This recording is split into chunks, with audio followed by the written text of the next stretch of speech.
the one, the only, Ben Sion.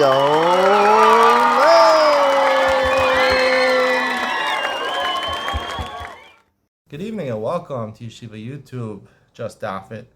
Today we're doing Maseches Gittin, Daf It. We're back on schedule. Gittin number 11, 2-day Yontiv Shavuos. 2-day Yontiv. I want to unsubscribe from 2-day Yontiv. Subscribe to my channel, but unsubscribe from 2-day Yontiv. In America, I had 3-day Yontiv with Pesach. It's crazy. It's really shocking. And I shower during Yontiv. I hold that you can shower during Yontiv. I took a shower on Friday afternoon, but it's just too much. These 2-day Yontivs, especially with a family, young kids, it gets to you. I'm thankful that it's over. One day you can enjoy it. 2 days, it's already too much. Let's start from the bottom. The Gemara, the two dots, quotes Reb Shimon. Reb Shimon seems to argue on the Tanna Kamma. He says even these people are ksherim. Even these, referring to, right? The Mishnah says that when it comes to other legal documents that are processed in a non-Jewish court, it's okay to use those. However, for Gittin Nashim Shulchrei Avadim, it's not good. Reb Shimon says these are also ksherim. The Gemara says, "V'alav b'nei Kristos nino." How could Reb Shimon say that they're kosher? Gittin Nashim Shulchrei Avadim. I mean, it's signed. Presumably, it's because of the signatures. The signatures are by non-Jewish court. Non-Jewish people cannot affect a get. Amar Bizera, Yard Reb Shimon l'Shiel Reb Lezer. The Amar Eidim is here occurs. So, like we've said before, Reb Shimon holds like Reb Lezer. The important thing by a get is not the actual signees. The signatures are not the important thing. It's the Eidim that give it over. And presumably Jewish Eidim gave it over. So that's okay, even though it was written in technically it was signed by non-Jewish Eidim, which are not valid for Gittin, but that's not what makes the get. The get is the witnesses that witness the giving over the get to the woman. Even Lezer apostles, if you signed it with false Eidim, so even though Midaraisa it's not a problem, Midarabanan is a problem. People confuse it with a regular get, and they'll come to use Eidim, which are not Jewish people either. So are not kosher Eidim. Here we're talking about top of Yiralef Menal, Hashem Musmuhakin. We're talking about names which are clearly names that are people that signed the get are signatures that are clearly non-Jewish people. So therefore, people won't confuse them, right? Even though the signatures are definitely non-Jewish people named Christian or Muhammad or something like that, non-Jewish people, so no one's going to come to give over the get with Eidim that are not kosher. They'll use Eidim that are kosher, which are Jews. What's considered example, at least in the time of the Gemara? Amar of Papa could go in Hormiz, V'ovdina, Bar Shipsai, Bar Kidri, Bati, Benakumuna, all these 5 or 6 names over here, I guess were names of notable non-Jewish names in the time of the Gemara. The Gemara says, what about Shemos which are not clear?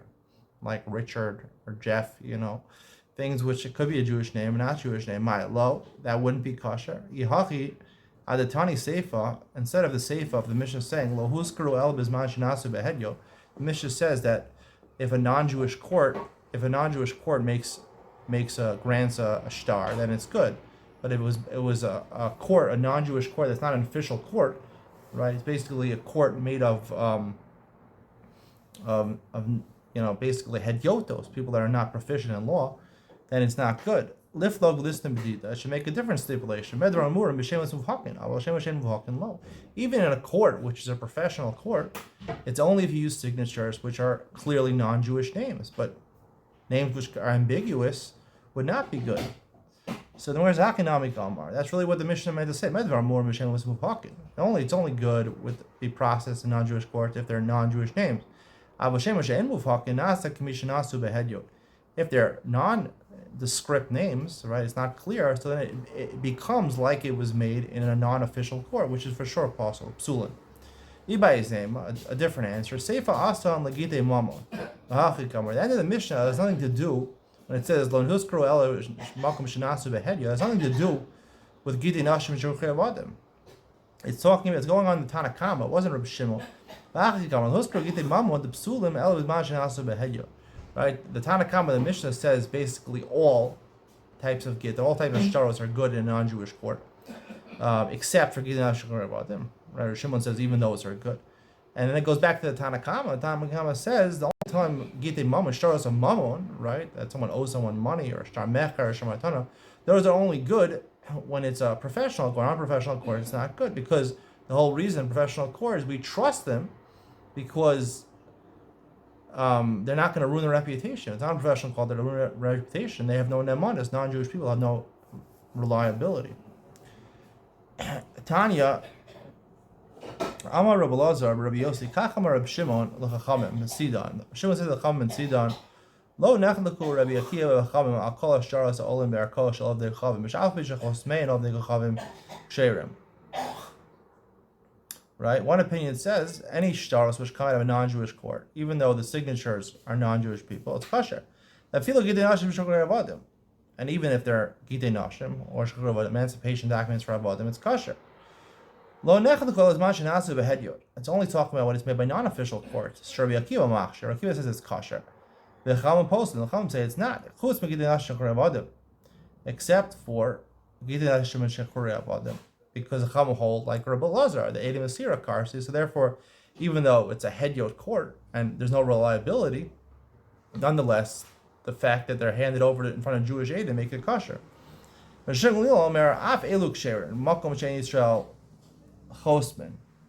Even these are kosher in a place where there's no Jewish people sign. So he says it depends, right? He says it depends if there's people that are signing are Jews. There's a place where Jews sign, right? If it's a place where no Jewish people sign, then it's okay. If it's a place where Jewish people sign, it's not okay. So the Gemara says, let's also make a gzeira. Makom she'en Yisrael chosben lo. Makom she'en Yisrael chosben nami ligzar ato makom she'en Yisrael chosben. It's just going to make a gzeira, right? By mezuya flotocho. We also make a gzeira over here. Even a place where there's not a lot of Jewish people around, maybe if you rely on it in that place, you come to rely on a place where Jewish people are around. So the Gemara says, Shma b'sham michlef. When it comes to names, right, we said we have to be careful that the signatures are non-Jewish names. So therefore, if it's a name which is ambiguous, that might be confused. Astra ba'astra lo michlef. However, places aren't confused, and therefore a place where there's no Jewish people won't be confused with a place where there's some Jewish people. Ravina Savar Lachshure Beknufaisa Daramai. Ravina thought to machshir a get in a place where it was basically a non-official court of non-Jews. Not only Rafam, Erkostnan. It has to be an official court. Only an official court, then you could be machshir the get. Amar Rava, Haishtara Parsa, the Masre Nahale Ba'ape Hatzade Yisrael, Magbina Bebnei Chari. He says a Persian star that was given over in front of Jewish witnesses, you can collect, right, a loan document. You can collect the person who's owed money. If he's not paid up, you can collect from Bnei Chari. Bnei Chari are basically the assets that this person has, that he has right now, as opposed to Mishubad, and you'd be able to collect even something that after the loan was made, he sold to somebody else. You can't collect from encumbered properties. The Gemara will investigate why. Bahalo Yadi. First of all, the Gemara is, how could you collect it all? Bahalo Yadi Lamikri. Right? People, a star that was written by Persians, that was given over in front of Jews, they have to be able to read the Persian. They weren't familiar with the Persian language. The Gemara said with the Yadi, it's talking about a case, the witnesses knew.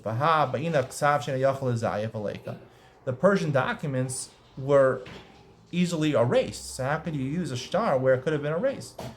So the Gemara says, it was actually a case where the Persian star was written with gall nuts, which basically made it hard to erase. One of the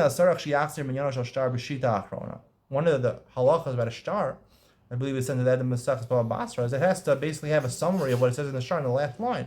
Otherwise, it's not a valid star. And Persian documents weren't like that. Veleka, the Gemara says they're talking about a case where it was. They did write a summary of that. If that's true, then it's a full document. Why can't you even collect from encumbered properties? So the Gemara says like Kala, since it's a Persian document, so therefore the people signing it, right, were Persians, were not Jewish people, so therefore there's no kol. The whole reason you can collect from encumbered properties is because a person who buys properties from a person who, basically loaned money from somebody else, he should be careful that this person who's selling him a property owes money to other people. It's possible he'll come collect. Here, there's no way for them to know, so you can't collect from the encumbered properties. Top of Yud Aleph and Beis. Edom hachasumim al get ushmosan k'shemos ovdei golchavim mahu. Let's say we're not talking about a case of a non-Jewish court. A get comes in front of us, and the names, the signatures, are the names of non-Jews. Mahu. Do we assume is kosher or not? Lo bali yadena Lucas velus vechsharnu.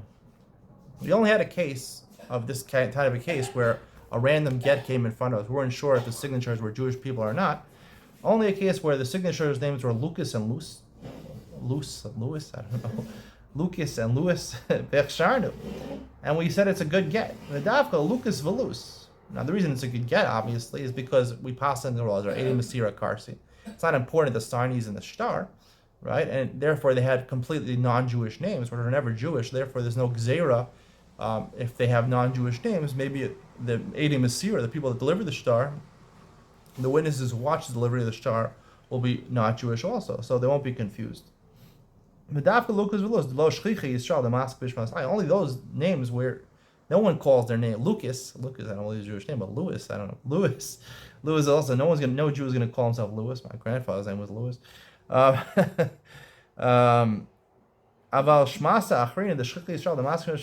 However, names which are commonly used by Jews also, then you can't rely on a get, because again, Xer Darabana, you might confuse it, and you might even use Edom, right, which are not Jewish. So he asked him a question from Rabbi. Gittin abam dinas hayam, Gittin which come from across sea. They have names, the signatures on the document, even though they're similar to non-Jewish names. Ksherin, they're kosher. A lot of non-Jewish people who live in America, they don't have Jewish names. They have Jewish names, but when they sign a document, what name do they use? They use their American names, right? A lot of people have American names. My name at birth was Benny Jonathan Lang.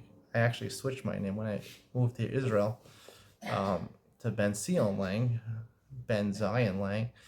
And then I found out actually when I went to the American Embassy to make a passport for my daughter that once you change it in one country, you change it in another country. So when I renew my American passport, I'm going to be changing my name in America to Ben Sion Lang. That's going to be my official name, Ben Zion. So I can really go Ben Lang because two names. My first name is Ben, middle name is Zion. So it's really Ben Z Lang, So that's really what my new name is going to be. But in America, my parents gave me Benny Jonathan. I'm not happy about the Benny part, but it wasn't happy. That's why I changed my name. All right. Anyway, so the Gemara says,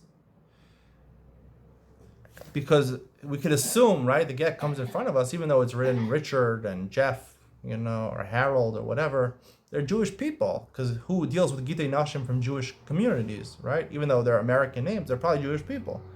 So even the signatures are good. So you see what? That even though it's an ambiguous name, we trust it. The Gemara says, so Rabbi Yochanan answered, that's only because you're talking about a country where a lot of the Jews use non-Jewish names. But in a case like Eretz Yisrael, right, that's what we're talking about. Rabbi Yochanan is saying, in a case like Eretz Yisrael, the only time is when it's a completely non-Jewish name, like Christian or Mohammed or something like that, where we can differentiate. Otherwise, you can't rely on that. Some say, some say it was a different discussion between Rish Lakish and Rabbi Yochanan. Rish Lakish asked Rabbi Yochanan basically the situation in the Brisa, which was talking about where it came from Chutz La'aretz. He brought him the Brisa as a proof. Now, when it comes from Chutz La'aretz, a lot of Jewish people use non-Jewish names, so we can assume the signees on the document are Jewish people. The Mishnah says, "Omer ten get del ishti v'shtar shirchu zel la'avi." He says, "Give a get to my wife."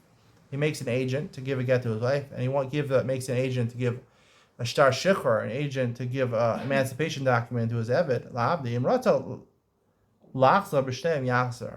Divrei Rameir says, before it gets to the hands of the eved or to the isha, he can retract. He can go over to Edom and passel his shlichus.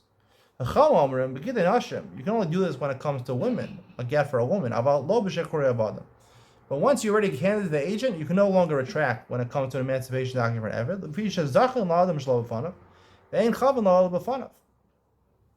Because why?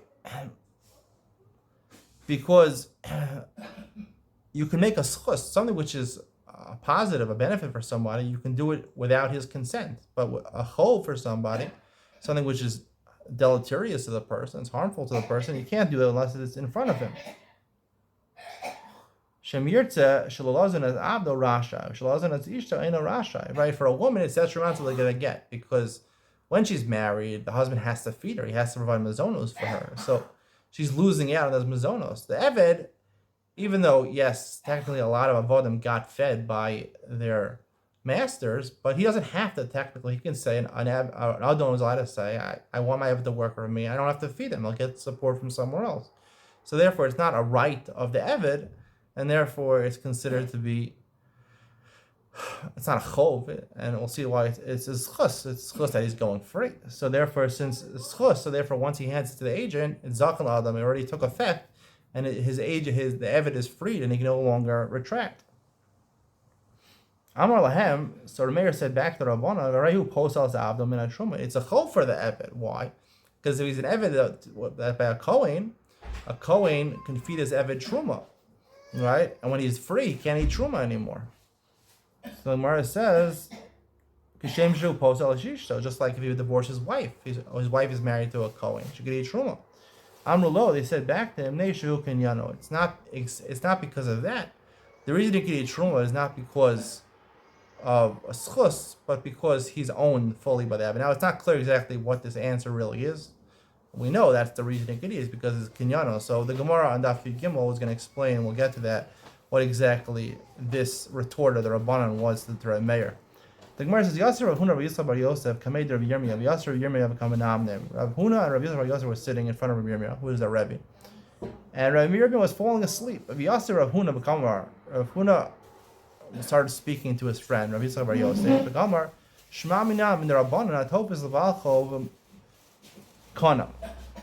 We learn from the Rabbanan in our Mishnah that someone who's Topis Lebalchov is Kona.